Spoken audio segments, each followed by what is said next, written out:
For an algebraic operation, that is addition, subtraction, multiplication, which of the following statements is not true? ಅಂದರೆ 4 options ಅಲ್ಲಿ 3 correct ಆಗಿರುತ್ತೆ, 1 falls ಆಗಿರುತ್ತೆ. ಆ falls statement ಅನ್ನು ನಾವು find out ಮಾಡಬೇಕು.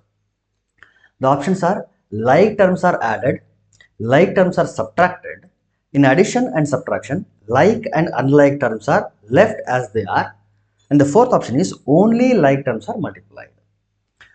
ಸೊ ಇಲ್ಲಿ ಲೈಕ್ ಟರ್ಮ್ಸ್ ಮತ್ತು ಅನ್ಲೈಕ್ ಟರ್ಮ್ಸ್ ಅಂತ ಬಂದಿದೆ. ಲೈಕ್ ಟರ್ಮ್ಸ್ ಅಂದ್ರೇನು, ಅನ್ಲೈಕ್ ಟರ್ಮ್ಸ್ ಅಂದ್ರೇನು? ಲೈಕ್ ಟರ್ಮ್ಸ್ ಅಂತಂದರೆ ನೋಡಿ, ಒಂದು ಆಲ್ಜಿಬ್ರಿಕ್ ಟರ್ಮ್ ಅಂತ ಬಂದಾಗ ಅಲ್ಲಿ ಏನೇನಿರುತ್ತೆ, ಕಾನ್ಸ್ಟೆಂಟ್ಸ್ ಇರುತ್ತೆ, ಜೊತೆಗೆ ವೇರಿಯಬಲ್ಸ್ ಇರುತ್ತೆ. ಇಲ್ಲಿ ಕಾನ್ಸ್ಟೆಂಟ್ಗಳ ಬಗ್ಗೆ ನಾವು ಕಾನ್ಸಂಟ್ರೇಟ್ ಮಾಡಲ್ಲ, ಕಾನ್ಸ್ಟೆಂಟ್ಸ್ ಏನಾದರೂ ಆಗಿರ್ಬೋದು. ಆದರೆ ವೇರಿಯಬಲ್ಸ್ ಅಂತ ಬಂದಾಗ ಲೈಕ್ ಟರ್ಮ್ಸ್ ಅಂತ ಹೇಳಬೇಕು ಅಂತಂದರೆ ಆ ವೇರಿಯಬಲ್ ಜೊತೆಗೆ ಪವರ್ ಎರಡೂ ಕೂಡ ಸೇಮ್ ಇರಬೇಕು.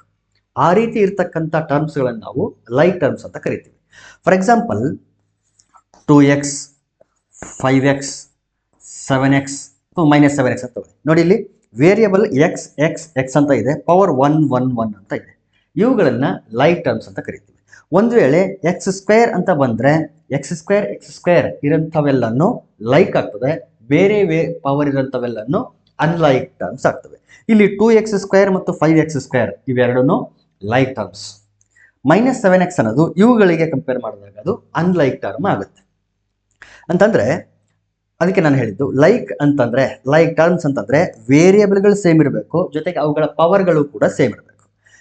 ಓಕೆ, ಈಗ ನೋಡಿ x² ಅಂತ ಇದ್ದು ಇನ್ನೊಂದು ಯಾವುದೋ ಒಂದು xy² ಅಂತ ಇದ್ದರೆ, ಇದು ಯಾವುದೋ 2xy² ಇರಲಿ, ಇದು -3x² ಅಂತ ಇದೆ ಅನ್ಕೊಳ್ಳಿ.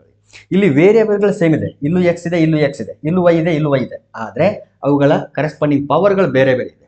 ಇಲ್ಲಿ x² ಇದ್ರೆ ಇಲ್ಲಿ ಎಕ್ಸ್ ಇದೆ, ಇಲ್ಲಿ ವೈ ಇದ್ರೆ ಇಲ್ಲಿ y² ಇದೆ. ಸೊ ವೇರಿಯಬಲ್ಗಳು ಕೂಡ ಸೇಮ್ ಇರಬೇಕು, ಪವರ್ಗಳು ಕೂಡ ಸೇಮ್ ಇರಬೇಕು. ಇಲ್ಲಿ ಪವರ್ಗಳು ಬೇರೆ ಬೇರೆ ಆಗಿರೋದ್ರಿಂದ ಇವುಗಳು ಅನ್ಲೈಕ್ ಟರ್ಮ್ಸ್ ಆಗುತ್ತೆ. ಈಗ ನೋಡಿ, ಈಗ ಆಪ್ಷನ್ಸಿಗೆ ಬರೋಣ. ಅಡಿಷನ್ನಲ್ಲಿ like terms are added. Yes, like ಟರ್ಮ್ಸ್ಗಳು ಮಾತ್ರ ನಾವೇನು ಮಾಡ್ತೀವಿ, ಆ್ಯಡ್ ಮಾಡ್ತೀವಿ. ಫಾರ್ ಎಕ್ಸಾಂಪಲ್ 2x² + 5x² ಅಂತ ಇದ್ದರೆ ಎರಡನ್ನೂ ಆ್ಯಡ್ ಮಾಡಿ 7x² ಅಂತ ನಾವು ಬರೀತೀವಿ. ಲೈಕ್ ಟರ್ಮ್ಸ್ನ ಆ್ಯಡ್ ಮಾಡ್ತೀವಿ. ಇವನ್ ಸಬ್ಟ್ರಾಕ್ಟ್ ಕೂಡ ಮಾಡ್ತೀವಿ. ಲೈಕ್ ಟರ್ಮ್ಸ್ನ ಮಾತ್ರ ಆ್ಯಡ್ ಮಾಡ್ತೀವಿ, ಲೈಕ್ ಟರ್ಮ್ಸ್ನ ಮಾತ್ರ ಸಬ್ಟ್ರಾಕ್ಟ್ ಮಾಡ್ತೀವಿ. ಸೊ ಫಸ್ಟ್ ಆಪ್ಷನ್ ಮತ್ತು ಸೆಕೆಂಡ್ ಆಪ್ಷನ್ನು ಆ ಎರಡು ಸೇಮ್ ಅಡಿಷನ್ ಸಬ್ಟ್ರಾಕ್ಷನ್ಗೆ ಸಂಬಂಧಪಟ್ಟಿದ್ದಾಗಿರೋದ್ರಿಂದ ಇದು ಟ್ರೂ ಸ್ಟೇಟ್ಮೆಂಟು, ಇದು ಕೂಡ ಟ್ರೂ ಸ್ಟೇಟ್ಮೆಂಟು. ನಮಗೆ ನಾಟ್ ಟ್ರೂ ಬೇಕಾಗಿದೆ. ಸೊ ಆನ್ಸರ್ ಅಂತ ನೋಡಿದಾಗ ಇವೆರಡು ರಾಂಗ್, ಟ್ರೂ ಆರ್ ಫಾಲ್ಸ್ ಅಂತ ನೋಡಿದಾಗ ಇವೆರಡು ಟ್ರೂ ಸ್ಟೇಟ್ಮೆಂಟ್ಸ್. ಇನ್ನು ಥರ್ಡ್ ಆಪ್ಷನ್ಗೆ ಬರೋಣ. In addition and subtraction, addition ಮತ್ತು ಸಬ್ಟ್ರಾಕ್ಷನಲ್ಲಿ like and unlike terms are left as they are. ಒಂದು ಲೈಕ್ ಟರ್ಮ್ ಇತ್ತು, ಇನ್ನೊಂದು ಅನ್ಲೈಕ್ ಟರ್ಮ್ ಇತ್ತು ಅಂತಂದರೆ ಅವುಗಳನ್ನ ಆ್ಯಡ್ ಅಥವಾ ಸಬ್ಟ್ರಾಕ್ಟ್ ಮಾಡಲ್ಲ, ಅವುಗಳನ್ನ ಆಸ್ ಇಟ್ ಈಸ್ ಬಿಡ್ತೀವಿ ಅಂತ. Yes, it is also true. For example ಇಲ್ಲಿ 5x² ಇದೆ, -7x ಇದೆ ಅಂತಂದರೆ ಇದು ಮತ್ತು ಇದು ಎರಡೂ ಅನ್ಲೈಕ್ ಟರ್ಮ್ಸ್ ಆಗಿರೋದ್ರಿಂದ ಅವುಗಳನ್ನ ಆ್ಯಡ್ ಮಾಡೋಕ್ಕಾಗಲಿ ಸಬ್ಟ್ರಾಕ್ಟ್ ಮಾಡೋಕ್ಕಾಗಲಿ ಬರಲ್ಲ. ಏನು ಮಾಡಬೇಕಾಗಾದ್ರೆ ಅವುಗಳನ್ನ ಆಸ್ ಇಟ್ ಈಸ್ ಬಿಡಬೇಕು. ಹಾಗಾಗಿ ಇಲ್ಲೂ ಕೂಡ ಹೇಳ್ತಾ ಇರೋದು ಅದನ್ನೇ, ಅಡಿಷನ್ ಮತ್ತು ಸಬ್ಟ್ರಾಕ್ಷನ್ ಅಲ್ಲಿ like and unlike terms are left as they are ಅಂತ. So it is also a true statement. Answer ಅಂತ ಬಂದಾಗ ಇಟ್ ಈಸ್ ರಾಂಗ್. ಹಾಗಾದ್ರೆ ಉಳಿಯೋದೊಂದೇ ಒಂದು, fourth option it is correct. ಏನ್ ಹೇಳ್ತಾನೆ ಇಲ್ಲಿ ಅಂತಂದ್ರೆ only like terms are multiplied ಅಂತ ಹೇಳ್ತಾನೆ. No, it is false. Multiplication ಅಂತ ಬಂದಾಗ ಲೈಕ್ ಟರ್ಮ್ಸ್ ಅಂತ ಅಷ್ಟೇ ಅಲ್ಲ, ಅದು ಲೈಕ್ ಆದರೂ ಆಗಿರಲಿ ಅನ್ಲೈಕ್ ಆದರೂ ಆಗಿರಲಿ ಮಲ್ಟಿಪ್ಲೈ ಮಾಡಬಹುದು. ಫಾರ್ ಎಕ್ಸಾಂಪಲ್ ಲೈಕ್ ಟರ್ಮ್ಸ್ ಅಂತ ತಗೊಂಡಾಗ 2x² ಮತ್ತು 5x² ಎರಡು ಟರ್ಮ್ಗಳನ್ನ ಮಲ್ಟಿಪ್ಲೈ ಮಾಡಬಹುದು. 2 5s are 10, x² × x², x⁴. ಇನ್ನು ಅನ್ಲೈಕ್ ಅಂತ ಬಂದಾಗ ಇಲ್ಲಿ ನೋಡಿ, ಯಾವುದೋ ಒಂದು 5x ಅಂತ ಇದೆ, ಇನ್ನೊಂದು ಟರ್ಮು 2y ಅಂತ ಇದೆ. ಇಲ್ಲಿ x ಇದೆ, ಅಲ್ಲಿ y ಇದೆ, ವೇರಿಯಬಲ್ ಬೇರೆ, ಇದರ ಜೊತೆಗೆ ಪವರ್ಗಳು ಕೂಡ ಬೇರೆ ತಗೊಂಡ್ಬಿಟ್ರೆ ಇವುಗಳನ್ನ ಮಲ್ಟಿಪ್ಲೈ ಮಾಡಬಹುದು ನಾವು. Unlike terms, but we can multiply them. 5 2s are 10, x² × y, it will become x²y. So ಈ ರೀತಿ ನಾವೇನು ಮಾಡ್ಬೋದು ಅಂತಂದರೆ ಅವುಗಳನ್ನ ಮಲ್ಟಿಪ್ಲೈ ಮಾಡ್ಬೋದು. ಆದರೆ ಇಲ್ಲಿ ಏನು ಹೇಳ್ತಾನೆ ಅಂತಂದರೆ ಲೈಕ್ ಟರ್ಮ್ಸ್ ಅಷ್ಟೇ ಮಲ್ಟಿಪ್ಲೈ ಮಾಡ್ಬೋದು ಅಂತ ಹೇಳ್ತಾನೆ. No, not like that. We can multiply like terms as well as unlike terms also. So fourth option is correct, but it is false statement. So ಇದೇ ಇದರಲ್ಲೇನೆ ಕ್ವಶನಲ್ಲೇ, ಅಥವಾ ಇದೇ ಕ್ವಶನ್ ಅಂತಕ್ಕಿಂತಲೂ ಇದೇ ವಿಡಿಯೋನಲ್ಲಿ ಇನ್ನೊಂದು ಕ್ವಶನ್ ಸಣ್ಣದಾಗಿದೆ, ಅದೊಂದನ್ನು ಡಿಸ್ಕಸ್ ಮಾಡಿಬಿಡೋಣ. ಕ್ವಶನ್ ಏನು ಅಂತ ನಾನು ಓದಿ ಹೇಳಿಬಿಡ್ತೀನಿ ನಿಮಗೆ. What number should be added to 0.01 to get 1.1? ಭಾಳ ಸಿಂಪಲ್ ಕ್ವಶನ್ನು, ಹಾಗಾಗಿ ಇದನ್ನು ಇಲ್ಲಿ ಡಿಸ್ಕಸ್ ಮಾಡ್ತಿದ್ದೀನಿ.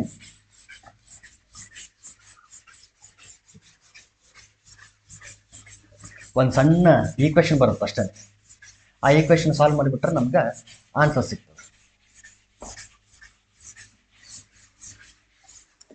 ಕ್ವಶನ್ ಏನಿದೆ, what should be added to 0.01. 0.01ಗೆ ಏನು ಆ್ಯಡ್ ಮಾಡಬೇಕು? So what should be added ಅದಕ್ಕೆ ಎಕ್ಸ್ ತೊಗೊಂಡಿದ್ದೀನಿ. To get 1.1. ಸೊ 1.1 ಬರಬೇಕು ಅಂತಂದರೆ ಎಕ್ಸ್ ಇದು 0.01ಗೆ ಏನು ಆ್ಯಡ್ ಮಾಡಬೇಕು ಅಂತ. So options are 1.11, 1.09, 0.91 and 0.19. These are the options. ಭಾಳ ಸಿಂಪಲ್ ಇದೆ ಈಕ್ವೇಷನ್ನು, ಸಾಲ್ವ್ ಮಾಡಿದರೆ ನಮ್ಗೆ ಗೊತ್ತಾಗ್ತದೆ. ಸೊ ಎಕ್ಸ್ ಈಕ್ವಲ್ ಟು ಇಲ್ಲಿ 0.01 ಪ್ಲಸ್ ಎಕ್ಸ್ ಈಕ್ವಲ್ ಟು 1.1 ಇದೆ. We want X equal to 1.1. ಇದು ಆ ಕಡೆ ತೊಗೊಂಡ್ರೆ ಮೈನಸ್ 0.01. ಸಬ್ಟ್ರಾಕ್ಟ್ ಮಾಡಿಬಿಡಿ, ಆನ್ಸರ್ ಸಿಗ್ತದೆ ನಮಗೆ 1.1, 0.01. ಇಲ್ಲಿ 0 ತೊಗೊಂಡ್ರೆ ಸಬ್ಟ್ರಾಕ್ಟ್ ಮಾಡ್ಬೇಕು ನಾವಿಲ್ಲಿ. ಇಲ್ಲಿ 0 - 1 ಆಗಲ್ಲ. ಸೊ ಇದನ್ನು 0 ಮಾಡ್ಕೊಂಡು ಇಲ್ಲಿ 10 ಮಾಡ್ಕೊಳ್ಳೋಣ. 10 - 1 is 9. ಇಲ್ಲಿ 0 ಇದೆ, 0.